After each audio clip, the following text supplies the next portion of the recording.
Sahana Vavatu Sahanau Bhunaktu Sahaviryam Karavavahe Tejasvinavadhitamastu Ma Vidvishavahe. Om Shanti Shanti Shanti. May we be nurtured together. May we be nourished together. May we strive together. May our learning shine. May we not quarrel. Peace. In the next two verses, 27 to 28, Krishna will be speaking about Dhyana Palam, the benefit of meditation, and it's going to answer again or help the mind to understand what's the purpose of doing this consistently. What's the point of persisting?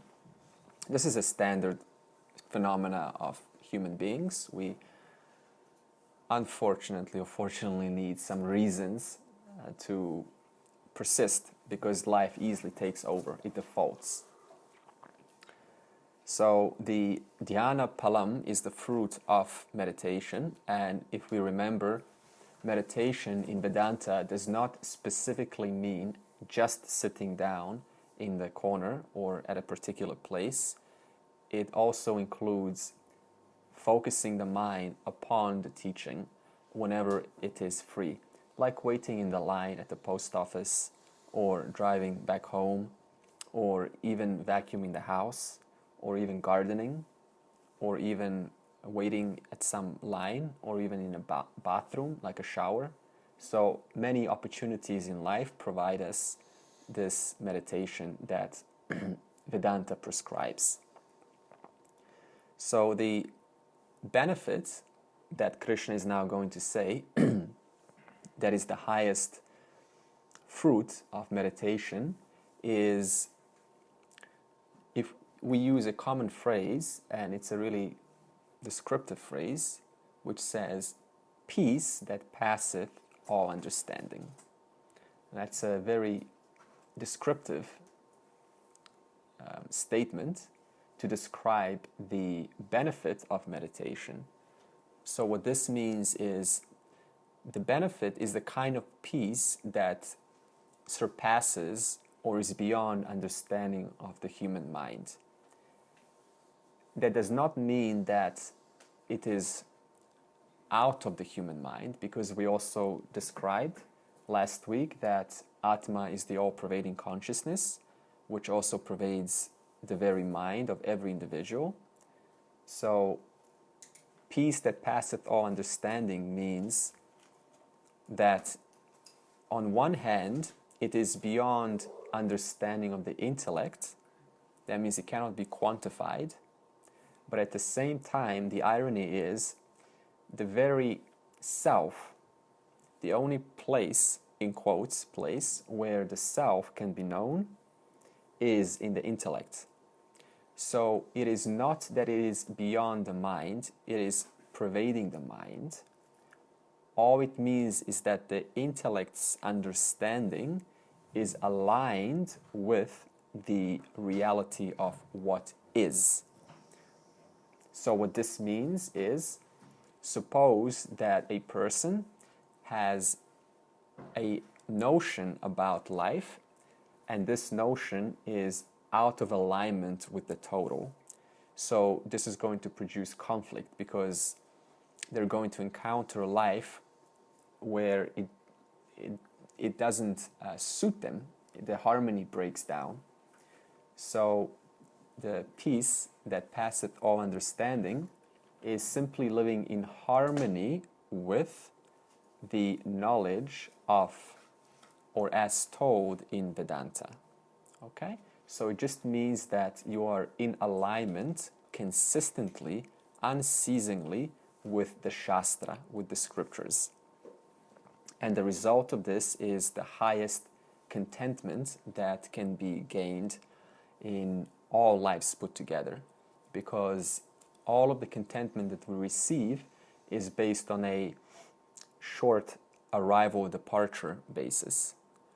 So this means that the contentment that we're speaking of is not subject to arrival and departure.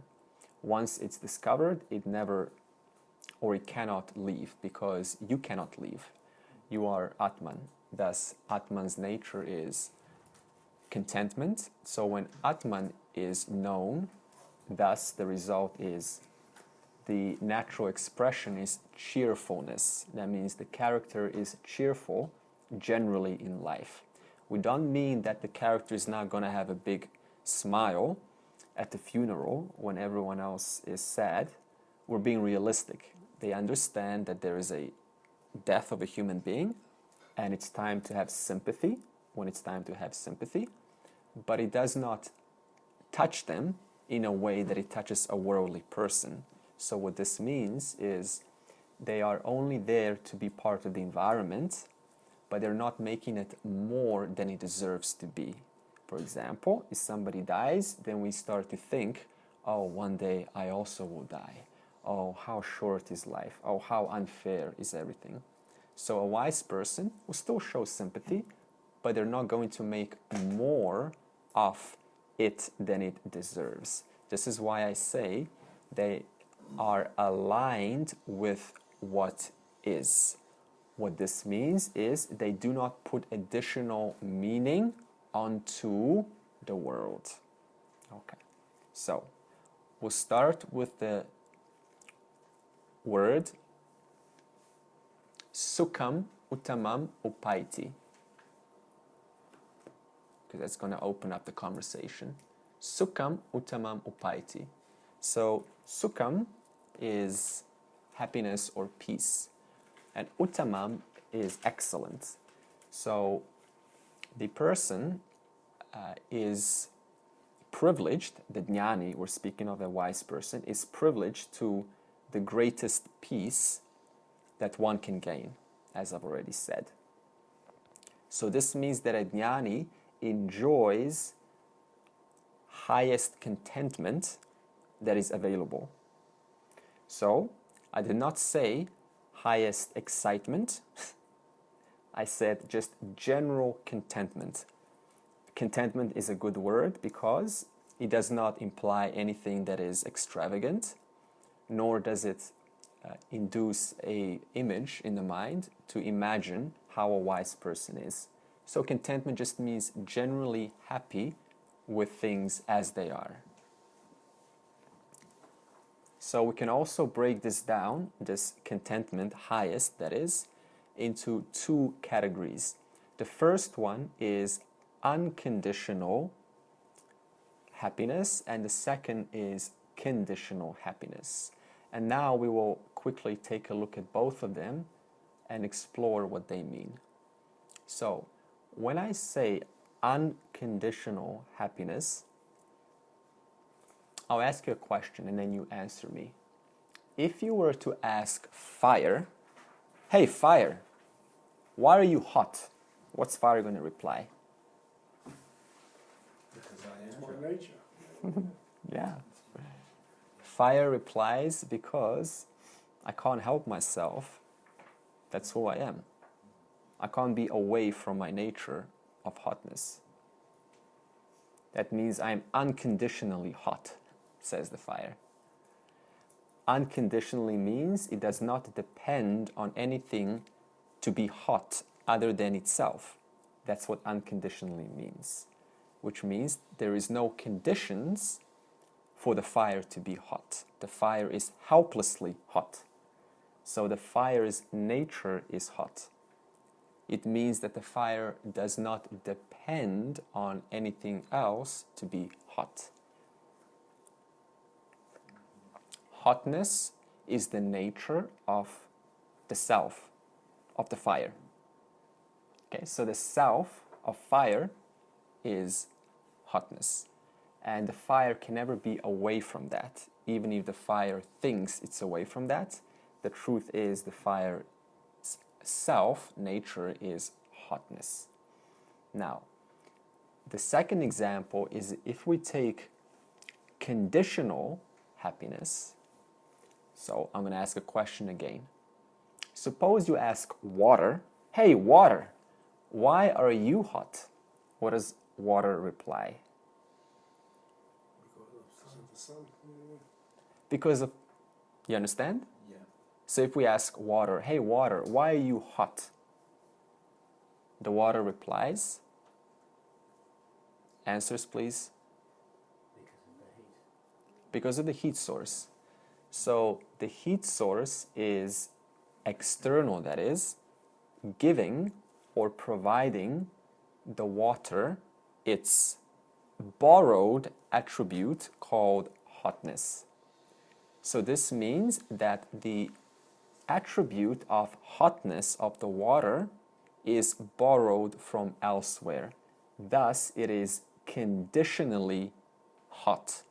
So what this means is that when this borrowed attribute, hotness, expires, the water will return to its what? Intrinsic nature, its inherent nature, which is coolness. So this means that the water was hot conditionally based on a borrowed attribute of something else. So this is what we call conditional happiness. So this means that a person who is conditionally happy is only happy as long as the attribute which is making them happy is being borrowed from the source which is providing that attribute. When the source stops giving that happiness, the person of worldly nature will go right along with the expiration of that joy. So that would then lead to what? The other side of the coin is dukkam, suffering. So this is a cycle of constant conditional happiness and unhappiness. Whereas the fire, because it is unconditionally happy, it cannot help itself but to remain as it is. So, the lesson is, Vedanta says, anything that is conditional is fake. Anything that was borrowed from elsewhere, from someone, at some point in time, because of some activity, because of some knowledge acquired, because of some friend, because of some partner, because of some important person, whatever is borrowed and wasn't there before means what? When it ultimately expires, then the other side of the coin will show and demonstrate its full glory as intensely as the happiness has provided, which is suffering.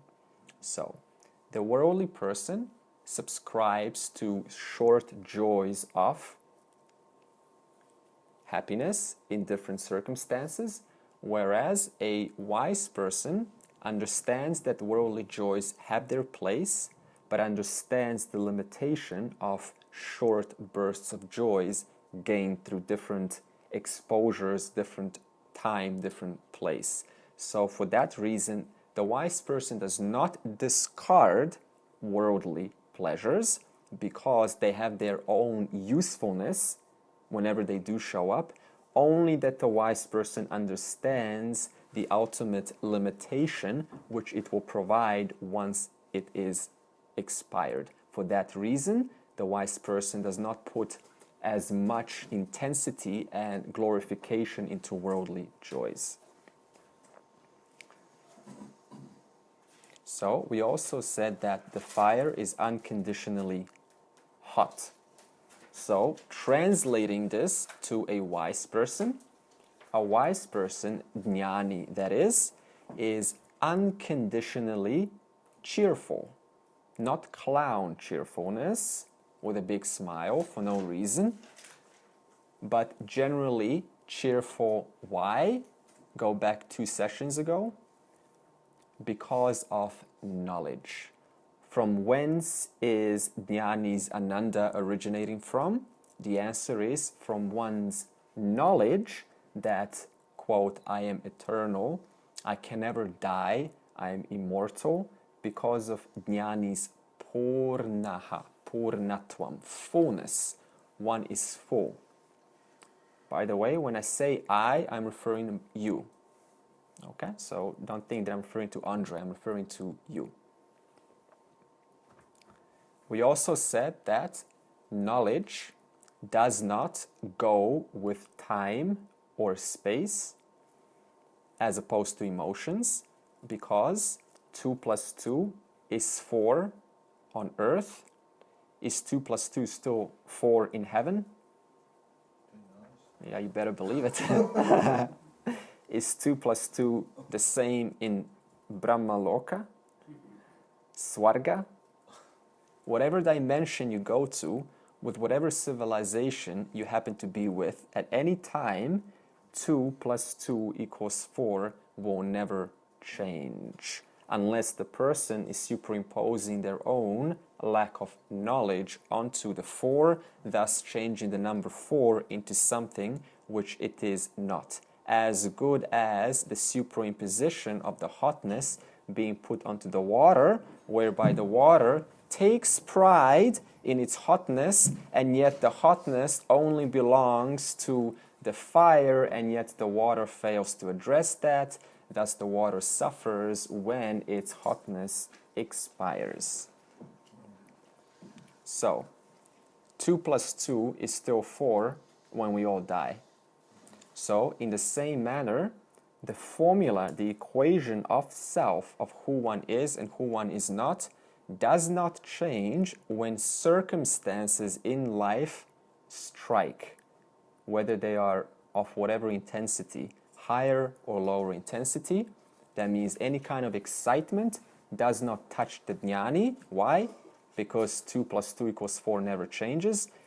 The house burns down, it still does not touch the jnani. Why? Because the answer still has not changed. That's the power of knowledge. This is where we can actually say the power of knowledge is unsurpassed. Okay. Now, the question is going to come up, and it's going to say, what type of jnani enjoys this kind of unconditional cheerfulness? Because we're still talking about sukham uttamam. The answer is the type of person who struggled like crazy into what? Into the knowledge, into the nature of the self. Like with anything in life, the more we put time and effort into that which matters, the better and more clear and more proficient we are at it. Which means that nididhyasanam is what? Putting a lot of time and effort into this work. Why? Because if you take any worldly activity, the most successful ladies and gentlemen in that field of endeavor are the ones who sincerely put a lot of work, more than anyone else. And they found the inner strength to continue doing so without losing motivation out of worldly circumstances which constantly pull them back into samsara. Which means it's your job to constantly remind yourself, why should I continue doing this? Okay. We also said such person struggles. It is a struggle. That is an honest statement. Everything is a struggle in this world because it consumes energy, time, and effort. But it is worth it. Why? What's the initial statement? Sukham uttamam, the greatest contentment that can be gained. We said also last week, how is this done?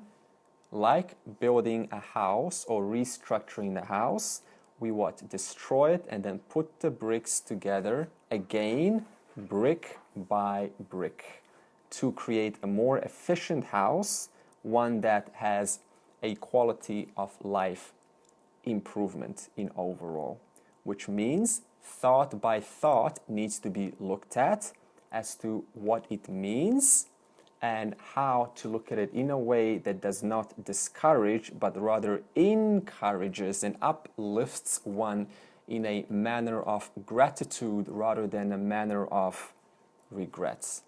So that means the thought is to be looked at until you can come to appreciate the thought. And when you have come to appreciate the thought, what does this mean? It is time to let that thought go. Why? Because you have taken the time to look at it sufficiently. If it comes back, that is when you can discard it as anatma. Before that, we cannot do that because that's called denial of thoughts. You understand? So, formula is, if a thought keeps coming back over and over, do not deny it, do not ignore it, address it.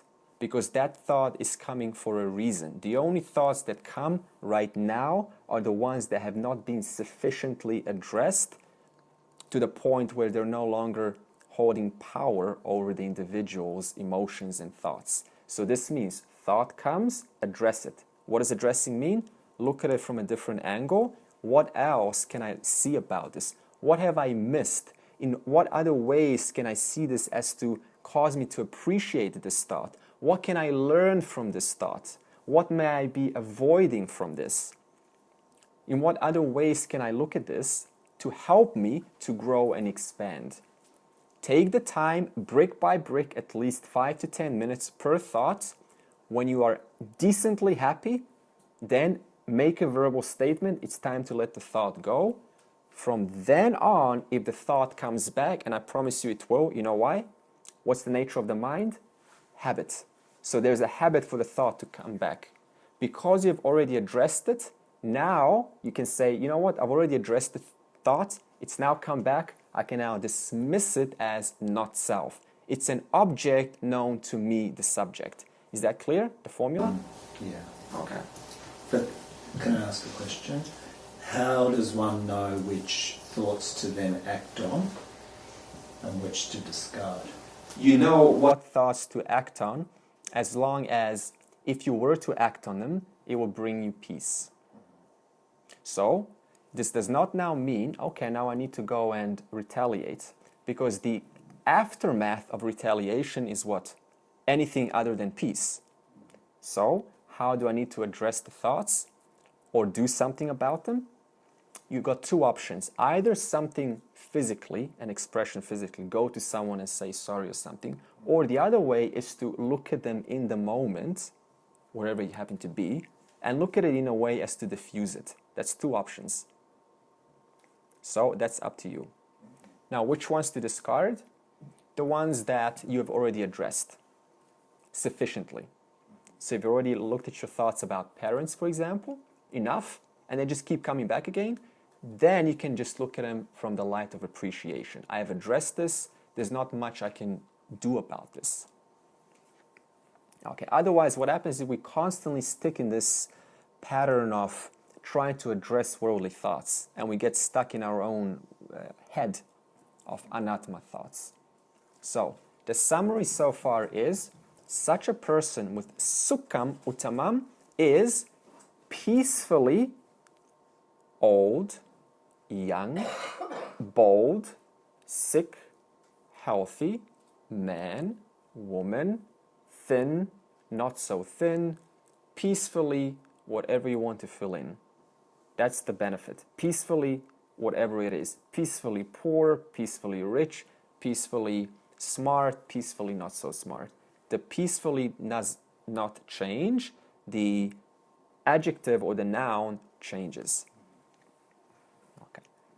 Now, such a person's mind, that is a jnani's mind, a wise person's mind, is free from unhealthy thought processes. Prashanta manasam. The first word there, prashanta manasam. Free from unhealthy thought processes. Why is this person free? Because they have taken the time. Who's taken the time? The aspiring student, to handle and address every single thought which was coming out of without their permission. It was arising, thus they took the time to address it, and then they let it go. So as a result of having done that, they are what? Prashanta manasam, free from unhealthy thoughts. So we're not talking about thoughtlessness, by the way, because thoughts are not samsara. If they were samsara, then even this will now be entanglement. Thoughts are only samsara if they are burdensome to your mind. What does burdensome mean? They are entangling. They cause me to be entangled in a situation that the mind is undergoing.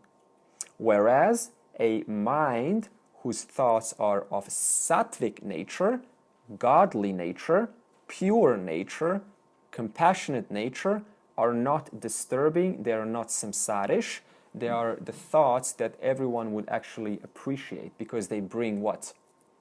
Peacefully fill in the blank. Okay. So we also are not interested in discarding thoughts or being thoughtless, as I said, because all we have in form is thoughts alone.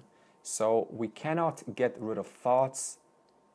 We cannot get rid of thoughts. We can only replace burdensome thoughts with peaceful, sattvic, pure, kind, holy, saintly thoughts. So Vedanta is not about having an empty mind. It is about appreciating that the fact that the mind has been given to entertain thoughts of what? Atma Swarupa, the thoughts of one's nature. Now, how does one enjoy Sukham Uttamam, a mind that is free and thus has no unhealthy thoughts? The answer is Shanta Rajasam. Shanta Rajasam. The answer is by removing Rajasic Vrtihi. Vrtihi means thoughts. Thoughts like what? Greed, jealousy, anger, impatience. Give me one. Revenge. Give me another one. I said? Jealousy. Attachment, delusion. What about excitement? If the excitement is over excessive, then it's as good as something that is nature of suffering. Because how long can you remain excited? Not very long. No. Fame. Fame also need to be seen, need to be known, need to be someone important in the society, need to make a difference. Okay, there is a difference between making a difference. There is a difference between making a difference and the need to make a difference. The need to make a difference is unnatural.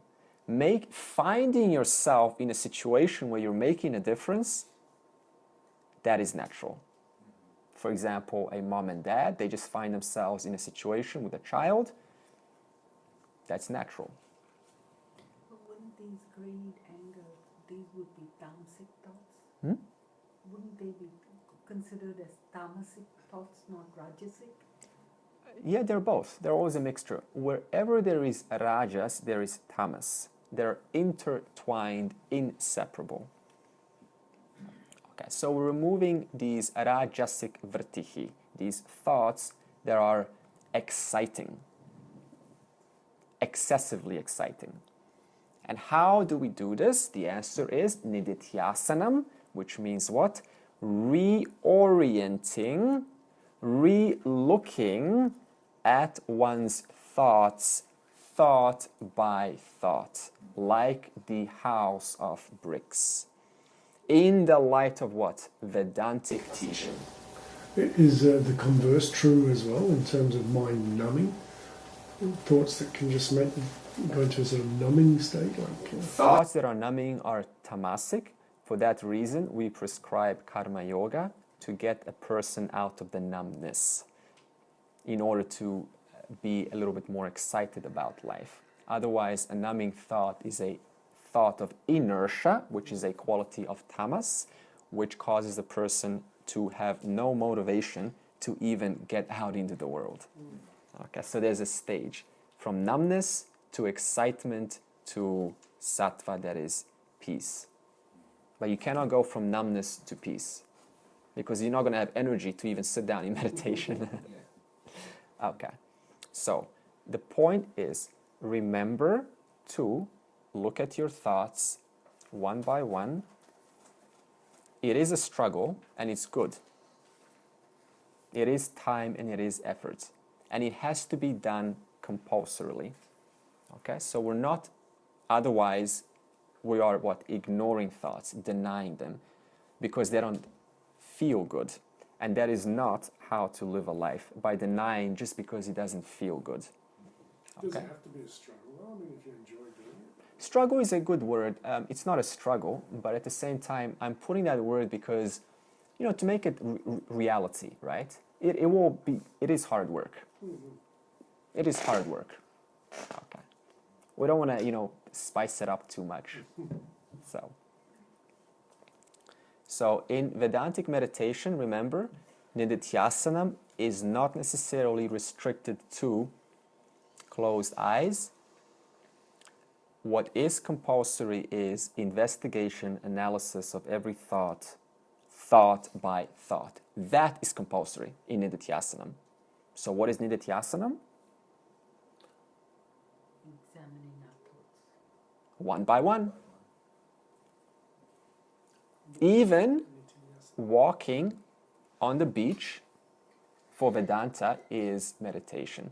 Why? Because walking on the beach means what? You're usually alone, or maybe you're taking your dog out, and it's very relaxing. You know, you have time to think.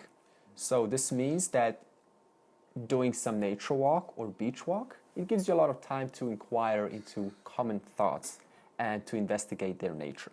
Remember, whatever one resists, persists. That's a common law. So whatever thoughts persist in my mind automatically tells me that I am resisting them. Whatever one resists, persists in life. If you thus wish it to not keep persisting, what do? Stop resisting. How do we stop resisting? By taking a walk on the beach or in the forest and thinking about the thoughts which keep coming up. Okay, so once again in summary, what is Vedantic meditation, called Nididhyasanam? Investigation into every thought which leads to transformation of thought processes. Our life is nothing but what? Thoughts put together. That's what your life is in summary. One thought following the next. So thus the quality of thoughts is what? The quality of life. So how do I improve the quality of life? By looking at my thoughts and improving the quality of them. How? By looking at them in the light of the light. Vedantic light, that is. Okay. Finally, Brahma Bhutam, such person who has performed this successfully becomes one with Brahman. Now, what does this mean, to become one with Brahman? It simply means that instead of entertaining anatma thoughts and constantly giving them reality, one has learned to automatically shift the attention onto what? The self. But you can only do that how? After having investigated the anatma thoughts. You see the process? So- First investigate, and then you can let them go and dismiss them as objects known to me, the subject. So in that way, thoughts are quite helpful. You need them to know yourself. Absolutely. So it doesn't matter how bizarre the thought, you've got to accept it for what it is, Like, but this then is flip it great. into nirjasana. Even dreams, if you remember dreams, you're probably lucky. And only in the dreams sometimes some of the most bizarre circumstances come. So how does one transform their life through the power of dreams? If you remember them, when you wake up, look at that like any other thought, nidityasanam, and do what? Forgive that thought. I am sorry for doing whatever I did that caused this conflict. Please release me from this. There is not a single thing in this world that can go by without it not being useful. In other words, if you make use of it by investigating into it, at least giving it some attention, by itself, that alone will empower the individual to what? Have a quality of life that is worth living. Now, verse 28. Yunjan evam sadatmanam yogi vigata kalmashaha sukhena brahma samsparsham atyantam sukham ashnute. Verse 28 is the same idea as verse 27. It just continues it in a different approach. Atyantam sukham ashnute. Atyantam sukham ashnute, the last three words. This is equivalent to sukham uttamam from the previous verse. In other words, contentment which has no higher than itself. Independent contentment. So, this is talking about the condition of a wise person, a jnani, which says that a wise person has ananda, purnatvam. Ananda is general cheerfulness. Purnatvam, fullness, or shanti, which is peace in one's life, has contentment. Now, how does the person have this kind of contentment? The answer is by removing habitual, unconscious habit patterns, obstacles in meditation, which by their presence obstruct, restrict, or steal one's contentment. What steals one's contentment? The obstacles. And what are obstacles? Thoughts which keep arising on and on. What does this mean? Meditation does not produce ananda. Meditation does not and cannot produce contentment. So then, what does produce contentment? The answer is jnanam. Knowledge produces the contentment.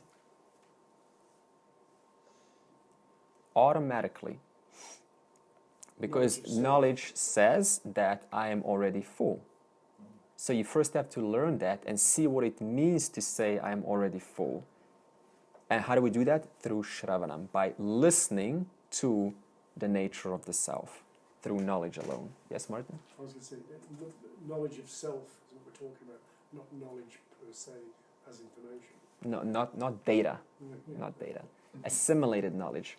It is so. It is the reality. Okay. Now I want to get back to the statement and say, meditation does not produce contentment. Here's a metaphor. Imagine there's a tap. What's inside the tap? Water.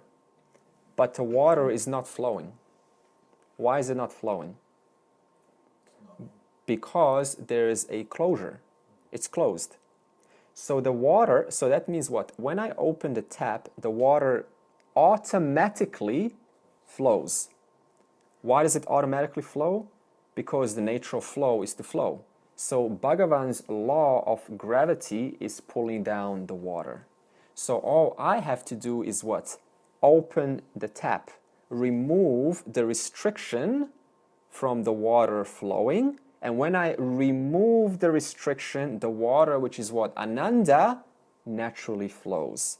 I did not pull the water down. I did not create the water. The water was already there all along from the beginning. All the aspiring student Vedantin did was what? Open the tap, remove the obstacle preventing the Ananda from being known and appreciated as myself. So the flow is the Ananda, the flow of water. And how is this Ananda discovered? By self-knowledge. Because think about it this way. How many taps do we have in the world? They all provide Ananda, don't they? Yeah. But they're all short-lived Anandas, right? So we see so many taps, but we don't know which one to go to. So we kind of try this tap, we get a little bit of Ananda, drink, enjoy. It doesn't last. So to discover the limitless Ananda tap, the one that keeps flowing, we need for that what? Knowledge. We need to be told how to discover it. That's why we say the first step is knowledge. Without the knowledge, I will keep wondering, where do I find myself? And how do I find myself? So now, after self-knowledge, despite finding the tap of limitless Ananda, it still does not flow. Why? What do we say in the beginning? Because the tap is closed. What does closure mean? Unconscious habitual patterns preventing the flow of one's full appreciation as eternal, limitless, non-dual love, consciousness. So what does this mean? One has to remove the obstacle preventing the flow of Ananda as myself. That's why we can still assimilate this knowledge and know very clearly I am the unchanging and everything else is changing. But that's it. Is that it? I don't experience or have much benefit as expounded by the scriptures. Why? The answer is because the tap is closed. Now, how is this transformation brought about? Like physiotherapy. Physiotherapy is slow, movement by movement, repetitive. Suppose you come to a doctor and you need some help. What does a physiotherapist do? They move your arm or hand or wrist, whatever, back and forth, on and on and on, right? Not just once, they keep doing it. And because of it, in a specialized way, of course. And because they do it in a specialized way, what is this? And what? Repetitive? It does what? It helps you. In the same way, how is this flow discovered? Like physiotherapy. Slow work, time-consuming, it is, but it is the highest purpose of human birth. So it is no excuse to put away.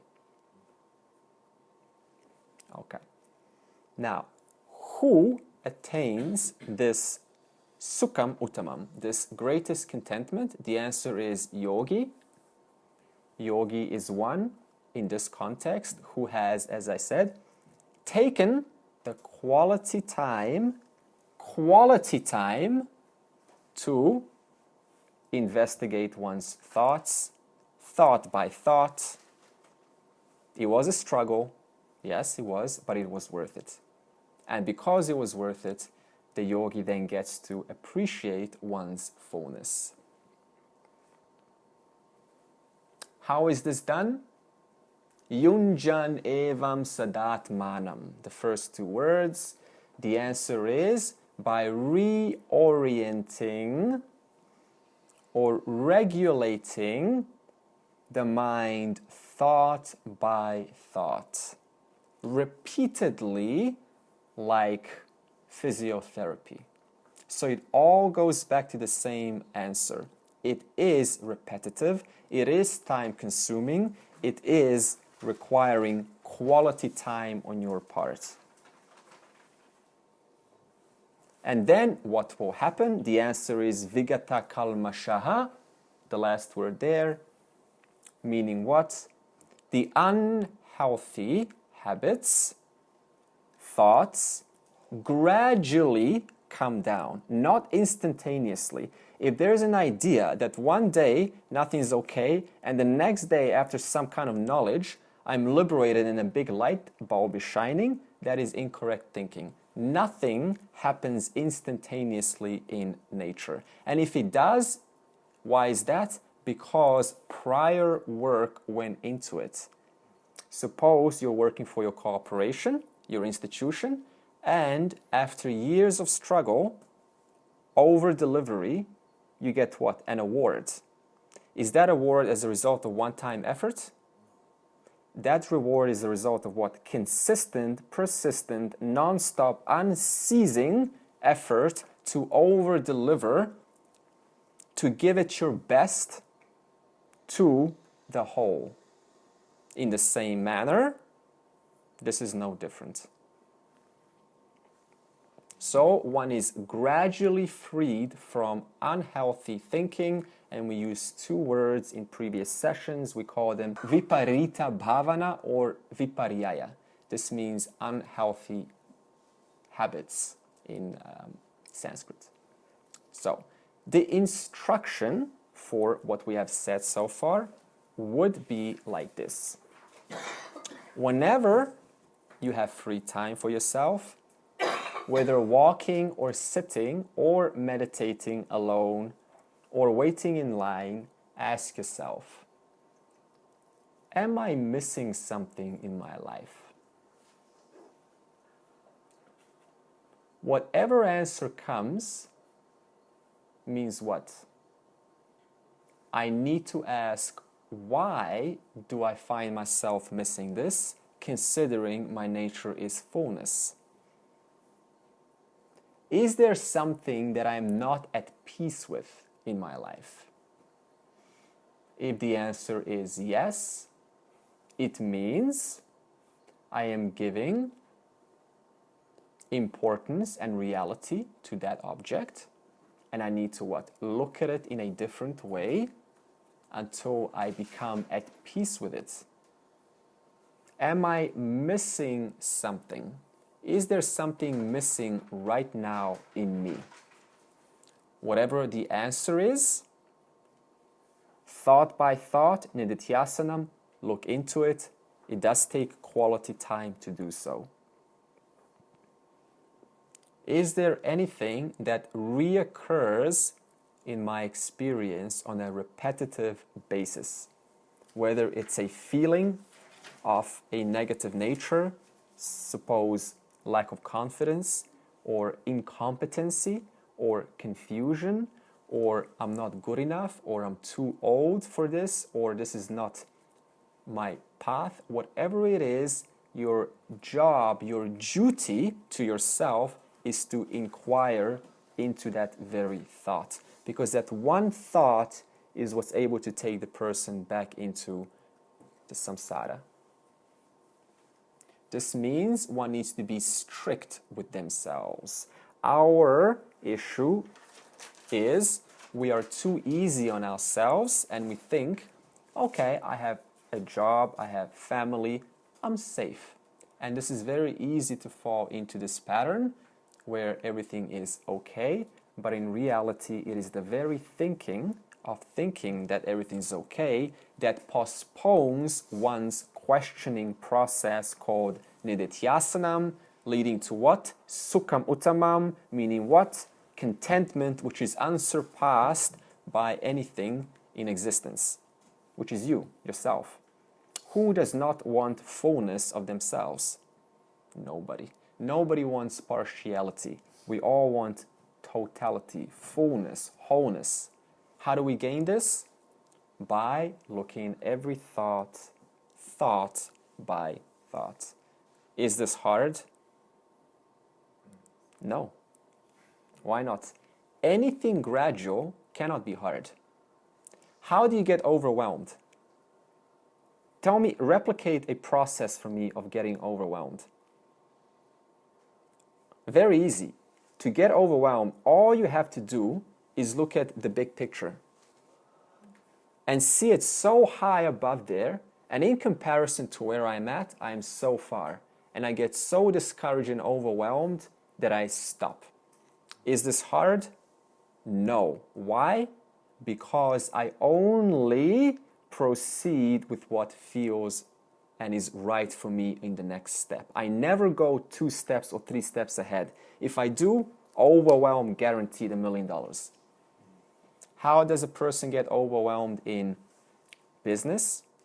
They look at a competitor who is $2 million ahead of them, and they're $2 million behind, and they think, I now have to catch up, and that discourages the person. How does one get discouraged in the field of any endeavor? By looking at the best and then thinking, I am not there and I've got so much work to do. So what do? You step back and you say, what one aspect do I appreciate about it that I can start working on? Just one small aspect. Is this hard? No. Why? Because it is supposed to be done gradually. If it's done fast, it is unnatural. Again, from where does this ananda come from? This is going to be answered in Brahma Samsparsham. Where does this ananda come from? The answer is, quote, contact with Brahman. Contact with the self as a result of removal of the obstructions. I said quote, so now don't say that's Dvaita, that I said contact. So this ananda comes from not the world, it comes from the self. Unconditionally, the fire is hot. It's helplessly hot. In the same manner, the nature of the self is fullness, which translates into human emotion as contentment. Everything's okay, everything's fine, nothing to worry about. So, how is this ananda born? The answer is through consistent association with self. What do we do as worldly types? Consistently associate with what? Worldly objects. And what is worldly objects? Arrival, departure. Thus we are always what? Skipping on to the next object, looking for another hit. Whereas self, the flow of ananda, is permanent. Thus, if I constantly associate myself with myself, then I discover in myself, as myself, that which is full, which no worldly object, no worldly thing, no worldly person, no experience can ever match. Because fullness means what? No experience in this earth or any planet is excluded from that fullness. Thus, what is there to give more than what is already all-encompassing, all-inclusive, which is you? That's why we call it Sukham Uttamam. Now, question, does this mean that a jnani is not allowed to experience worldly joys? The answer is, Shastra does not ban what's called Vishaya Ananda. Vishaya means subject or object Ananda.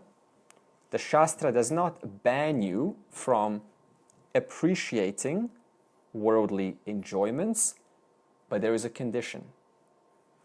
As long as your transactions or engagements with the world are dharmic. If they are adharmic, in that sense, it would be, quote, banned from a Vedantic standpoint. If they are dharmic, that means I only wish the best for the object which I'm transacting with, then absolutely okay. However, there's another condition.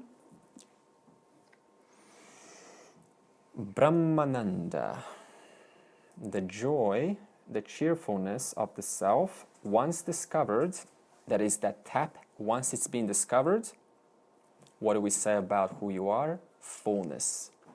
So what happens, ironically, is when the fullness is fully discovered and owned up to, remember the word owned up to? Is owned up to, what is fullness, wholeness? That means nothing in the world can offer self, you, more contentment than you already are. So the irony is, the Shastra does not ban a jnani or anyone from engaging in worldly transactions. However, the irony is, once the knowledge of self, fullness, has been fully discovered, then one has no interest in the world. Because how can one have an interest in the world if the worldly objects are not excluded from the fullness that I am, that you are? That's the irony of it. Now, revision time. We have now done verse 27 and verse 28, which talked about dhyanam palam, the fruit of meditation, thought by thought, quality time investment. Now, the revision is, Krishna is talking about the benefit of Vedantic meditation, and the benefit is gained by dwelling constantly on the Vedantic teaching until this teaching is fully assimilated. Fully assimilated means it is so. It is the reality. It is a fact. It is an unverbalized, unspoken reality that needs not be even discussed because it is the case. So that is what it means to have fully assimilated Vedanta and translated into a living reality. Now, meaning what? Once it's assimilated, it becomes my personality. So your personality is of the scriptures. How do you gain a scriptural personality? Thought by thought investigation and nididhyasana, meaning what? Every thought is looked at in the light of what I have heard. It is all Panchamahabhuta, 5 great elements, arising out of what? Maya. And Maya is a power in Brahman. So what? Brahman is the truth of the entire world. So thus, such a student sees everything as that one consciousness which pervades the entire universe. So the question is going to come, what is an indication that you have assimilated this knowledge? There's an indicator, and it's a guaranteed indicator. Smile. The indicator is you do not forget the teaching in worldly transactions. You do not forget this. The intensity of your knowledge does not decrease while engaging with worldly transactions. A baby cries, needs attention. Something happens, a cup breaks, your favorite cup which your grandmother gave you. The knowledge in those circumstances does not get forgotten. It cannot get forgotten because you cannot forget yourself. Now, what is a guaranteed indicator that the knowledge has not been well ascertained? Yeah, good one. You react to things. You react how? According to previous reactions. In other words, I haven't really changed anything. I went to the Vedanta class, I heard what I should do, and yet my reactions still continue according to what? My old personality. What is the whole point of Vedanta? Life transformation, meaning what? A transformation coherent with the personality that is supposed to arise as a result of ascertaining and assimilating the Vedantic teachings. If there is a reaction according to how I used to react, it means what? I have not invested quality time called nididhyasanam into the teaching given to me in class or through the Shastra. This also means that one can easily, we're still on the indicator of not assimilated, one can easily present this to another person or even teach it, and in class it is all good, and even teaching it, it is all fine, but outside the teaching process, outside the class, immediately what? The responses are performed according to my old habitual patterns. Meaning what? One then needs to go back and work thought by thought until the personality starts to transform. I say this again, there is no point of Vedanta or any subject matter unless it is transforming your life. And how is it supposed to transform your life? Being firm, decently, kindly, and gently firm onto yourself that I shall make this part of my personality. I shall live this in the light to inspire others and be a role model how to live a life of divinity. So this is your job. And how do we do this? Thought by thought. Quality time is invested. Otherwise, Vedanta becomes useless knowledge in a couple of years when the high of Vedanta drops away. We see this very often. It's all fine in class, but outside the class, what? Instantly the same reactions come. That means what? I need to then take more quality time throughout my day to think about what I've been learning. So what's the indicator this is not working? The summary is, in class I remember who I am and I have clarity.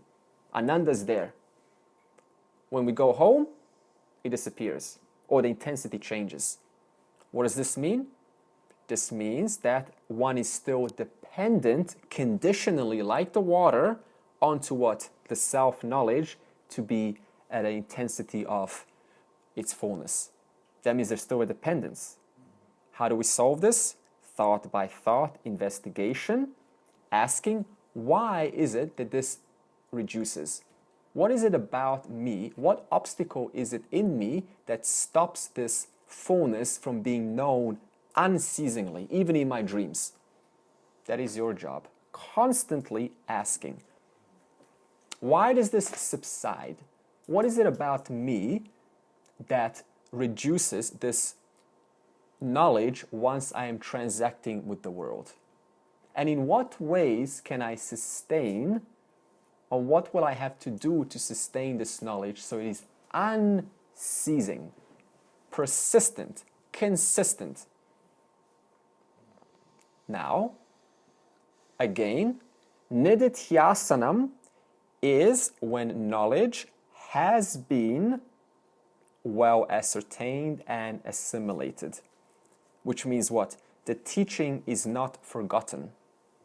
Now I said the word assimilated. Assimilated has 3 layers. If there's one thing you need to note through the entire year, it is what I'm about to say, these 3 layers.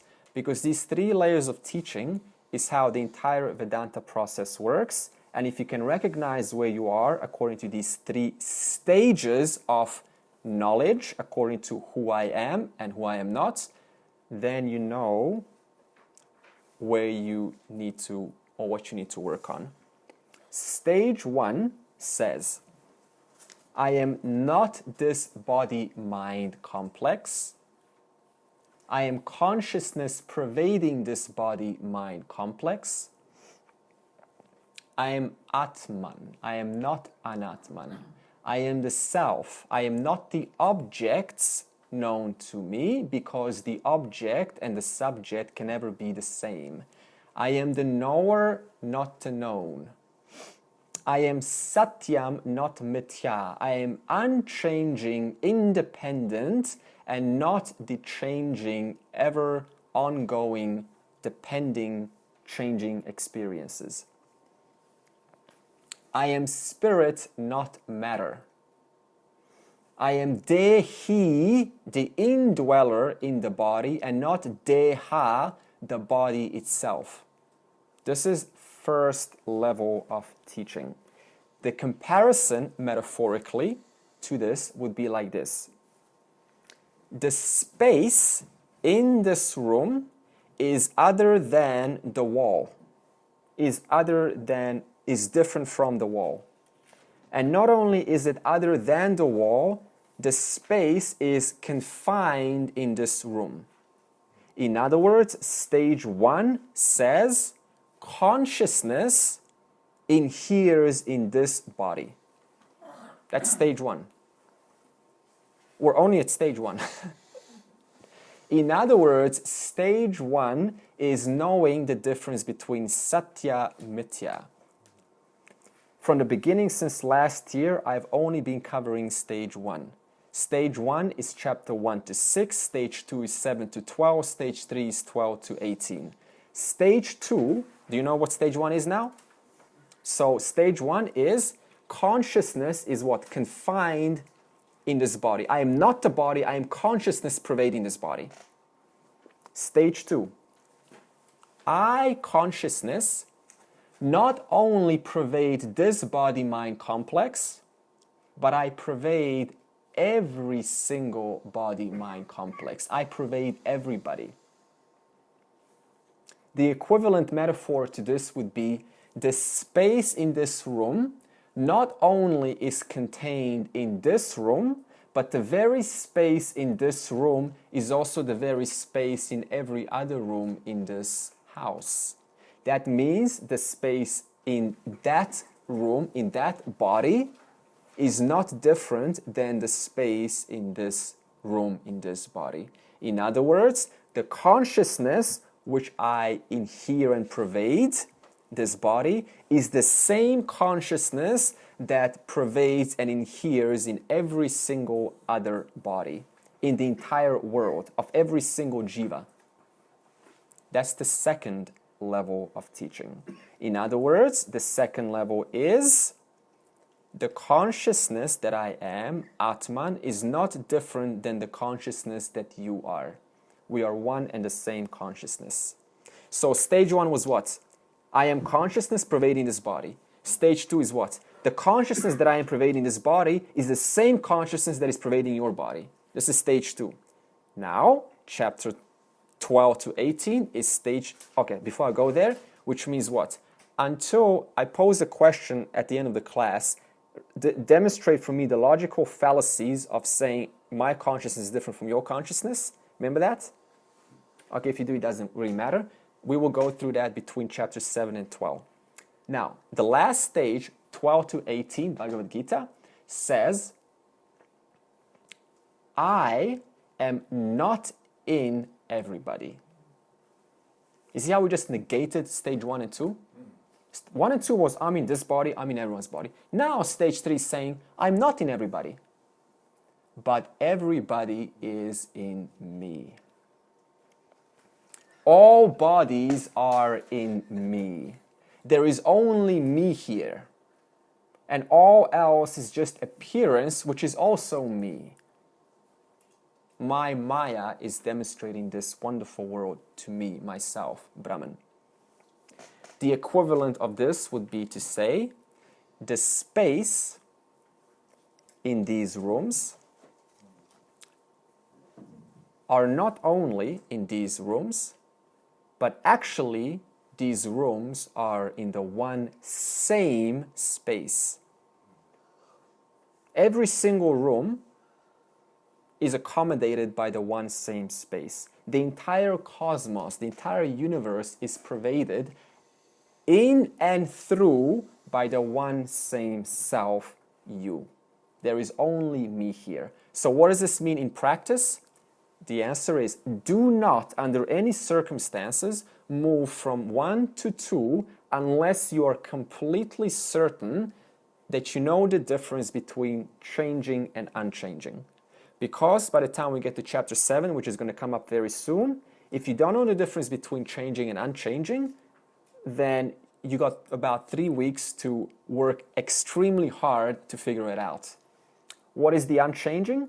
That principle, which, listen, is the same in all three states, meaning what? The past, the present, and the future.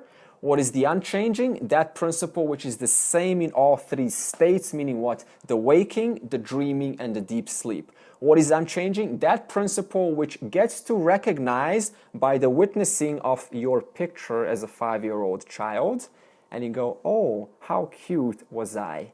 From that standpoint, you know the body is totally different than the body now, and yet you recognize there is some connecting principle that makes you recognize that you were still there in that body as a 5-year-old, and you are still there from these eyes from a 30, 40, 50-year-old looking at that little body of a 5-year-old. That unchanging principle which recognized yourself as a 2, 4, 5, 10-year-old and a 20-year-old is that unchanging principle. And what is the changing? Very easy. Anything that comes and goes. Clear?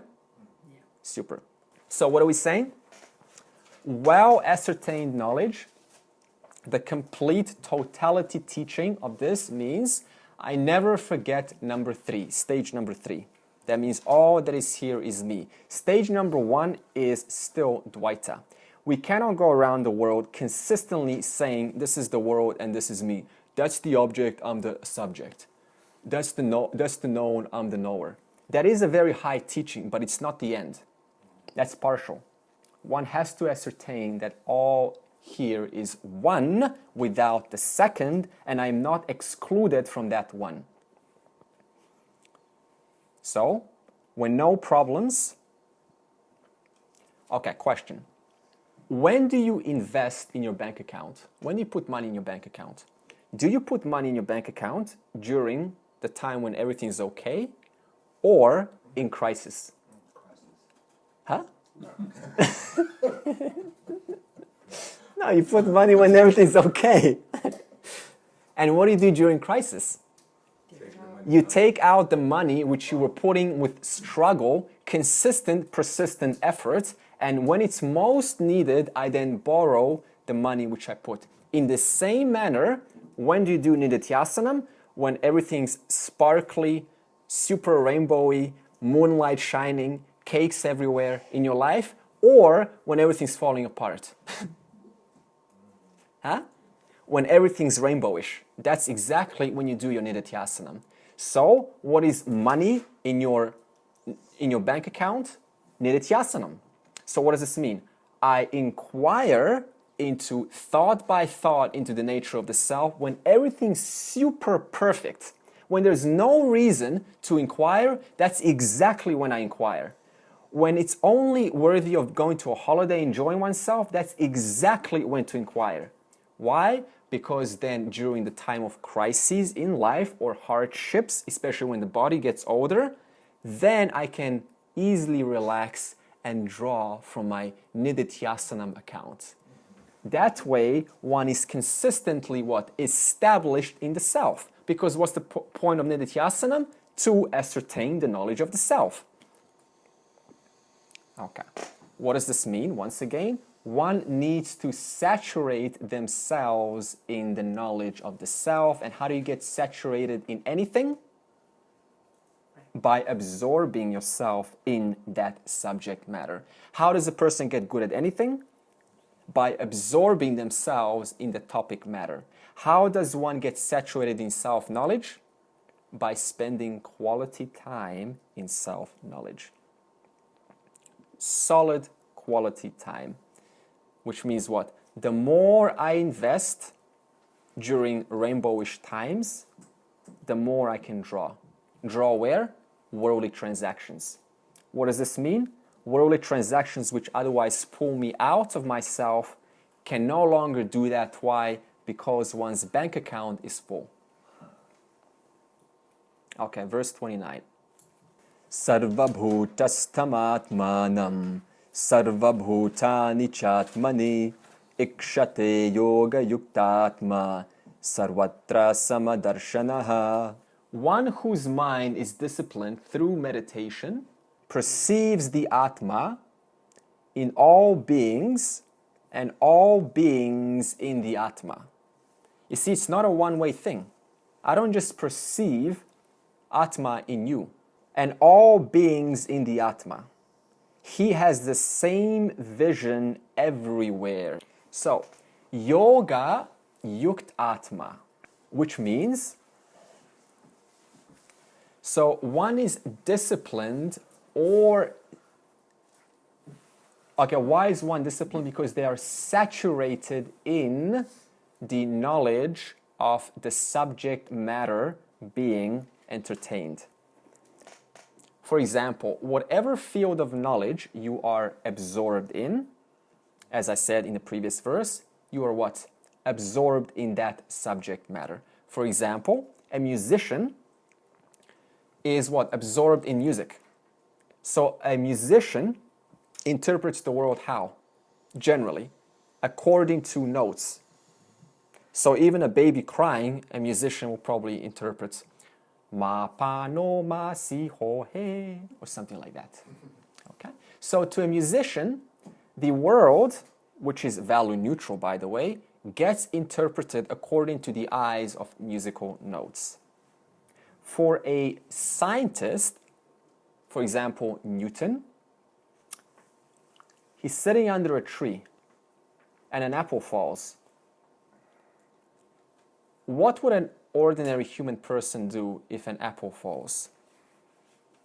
Eat the apple. Why? Because the ordinary person is established in what? Food.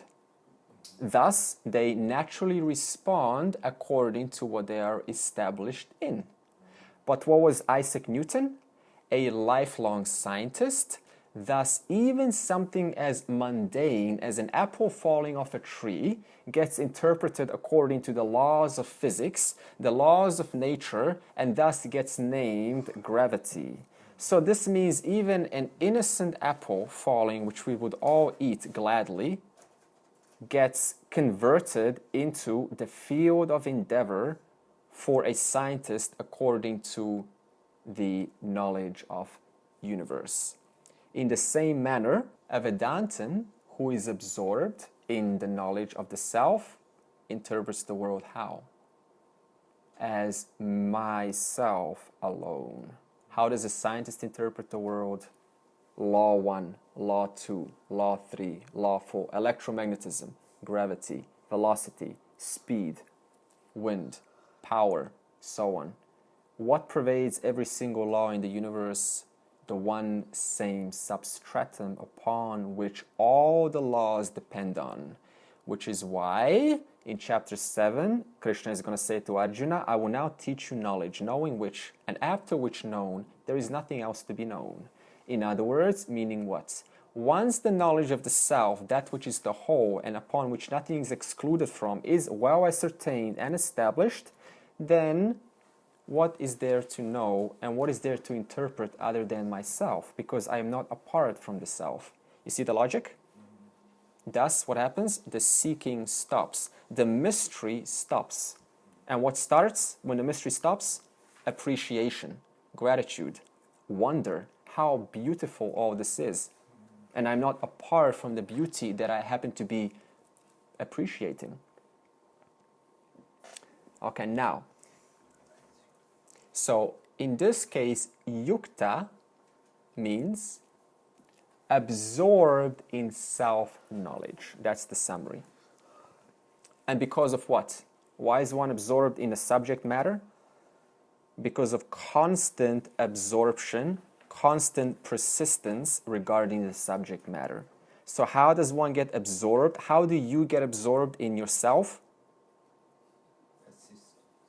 Persistent, flooding oneself with what?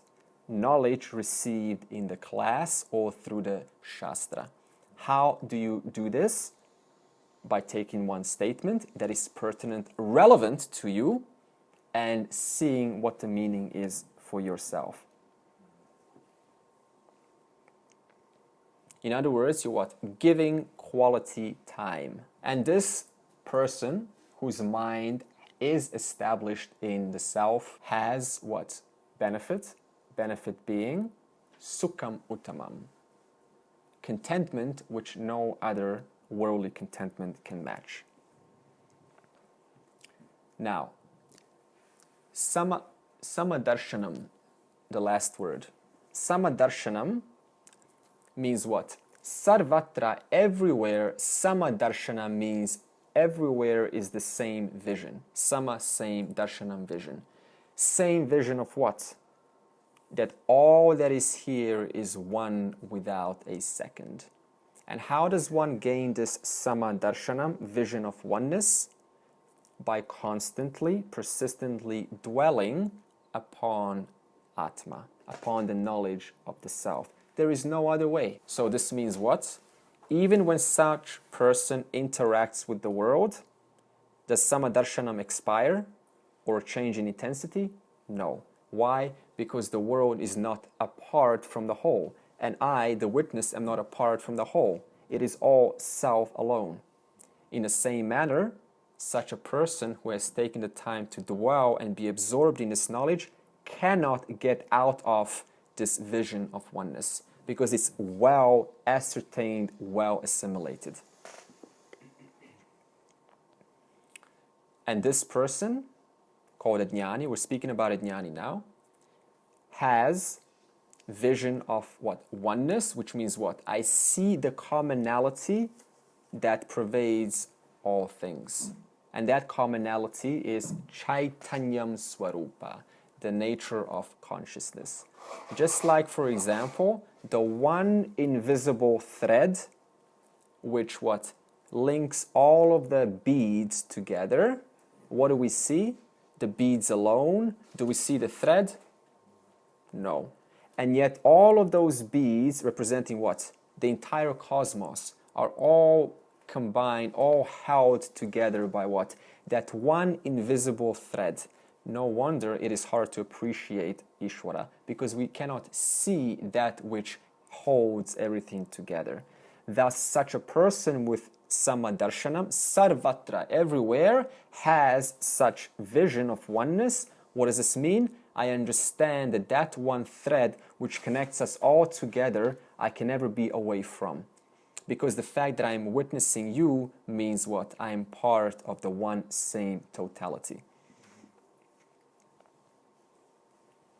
This also does not mean that he or she, that means a jnani, a wise person who has well ascertained this knowledge through quality time, it does not mean they do not see differences.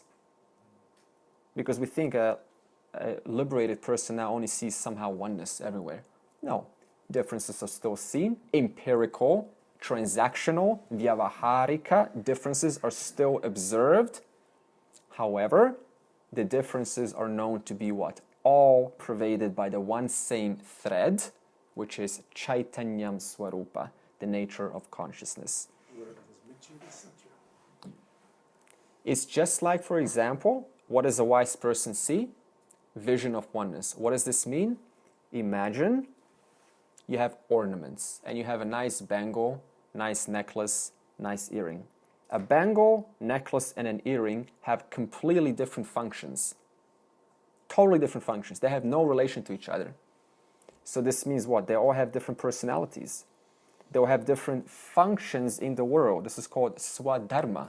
What is your swadharma? You're an earring. Someone else here is a bangle. Someone else is an earring. So we all contribute to the totality. And yet, every single ornament is what? Of the same one gold. In other words, the functions are different, the appearances are different, the expressions are different, and yet, despite the differences, they are of the one same nature, which none are different or apart from. And myself as an earring and yourself as a bangle, we may have different functions in terms of gender, in terms of our time on earth, and yet we are all of the same one limitless gold, Brahman. So this is a vision of a wise person. What's the vision of a wise person? My focus is addressing the differences, no doubt, and yet despite the differences, I see what? The sameness in all things. So, once again, what does such a person see? A jnani sees Atma residing in all living things. Atma is who you are, thus you are residing as consciousness in all forms, just like the ornaments. The same gold that inheres in me also inheres in every single other individual. So this also means such a person can appreciate the space in one room and also recognize that that's one space is in what? Every single other room. You're one room, someone else is in another room. The differences are different because every room has different pictures, different personality. And yet every room is hosted and supported by what? The space. So the space in me is not different than the space in you. This is the vision of oneness. Vision of oneness does not mean that I physically see only one. I fully see differences, and yet because of one's understanding, simultaneously I see gold in everyone. And also that one space is what? Not only pervading this room, not only all the rooms within the space, but what? The entire planets, galaxies, universes are what? All in the one single space. So it doesn't matter where you talk about different dimensions, different realities, or this humble reality called Earth, Mother Gaia, it is all what? Contained in the one same space. In the same way, not only is the space itself contained in consciousness, but consciousness is as the space. Consciousness is as the space through its power of Maya. So all that is here is one without a second.